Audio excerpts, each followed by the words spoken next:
When that happens, there's increase in violence when the administrators are not in the building.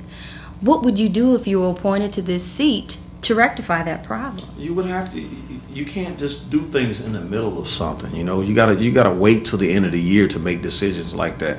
So to pull administrators out in the middle of the year, that's ridiculous. I mean, it really is. You just have to suffer until, because one thing I notice about the youth that I do mentor is that they're accustomed to me, and when they know I'm there, there's certain respect that I do get, and when I'm not there, there's certain respect that I do get. And I've talked to different principals and stuff. But what I understand is that if I was just to up and leave, they would say, "Oh, he didn't care anyway. He was just here for this. He was just here for that." So it has a lot to do, because a lot of these administrators talk to these kids and help them understand that they care. And when they're just snatched from under them, it's like, here we go again. Ain't nothing changed. It's back to the same. And you got to value a kid's opinion nowadays. You just can't say, "Oh, they're a kid. Don't worry about it. We know what's best." No, you got to listen to their opinion and value it sometime, because that's how they really feel. Okay. Well, speaking of violence, a lot of the administrators have said that the children are more comfortable acting out street violence within the schools. What do you think the issue or the remedy is for more safety? I mean, of course, we all know what happened in Northwestern about a month or so ago. Outbreaks like that. Is it the children? Is it the teachers? Is it the administrators? Where's the breakdown? Well, I wouldn't dare say it's the teachers or the administrators, okay? But what I do see is youth nowadays, and like I said, we gotta come up to date with kids nowadays. They're able to smoke cigarettes, smoke weed, drink, basically get high. And for them to be able to make it in academics or education, when they're allowed back up in the school, they want as many people as possible to follow them. And if you don't follow them, then they have a problem with you. All right? So my thing is that to curb some of the violence, I think a lot of kids get high, go to school, and cause problems. So if you get kicked out of school and before you come back, I think you should have a drug test, a drug screen, mandatory. Not whether your mama or daddy like it or not, mandatory. Because of the fact that you're in a city public school. It's mandatory. All right?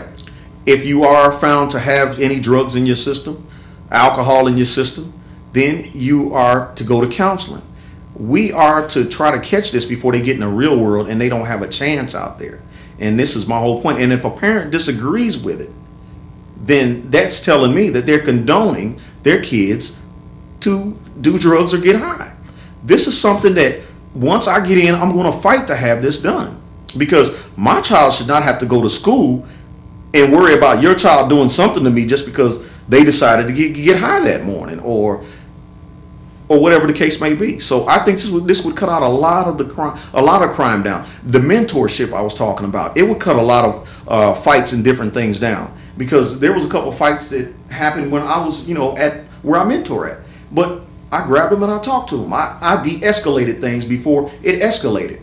If I saw a crowd, I went over there and found out what was going on, found out who the party was that it was going on, and we took them out and talked. Me and the principal, Mr. Clark. We took them out and we talked to them and we let them know this is preventive maintenance and this is what has to be done. You have to have more people in there that's going to take good time out for the youth and show them that, hey, we do care. So do you think that may go into training of the people, that the teachers, the paraprofessionals, the administration?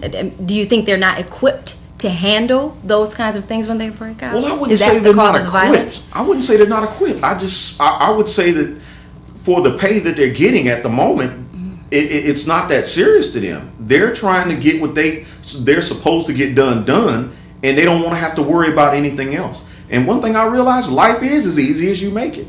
It's as easy as you make it. This is why if I got there, I would try to press for the teachers to get a higher rate of pay. I think they deserve it, because they are teaching our babies to deal with the real world after those 12 years. Yes, I think they need to make more than what they're making, because what they're dealing with now is they're dealing with problems at home coming into the classroom. Now, mind you, nobody told them to pick their occupation. But there are certain things in that occupation that you must understand that you have to deal with a little more than what you want to deal with it. And either you're up for the task or you're not. Well, and let's go back to the thought of the disciplinary provisions in the school system.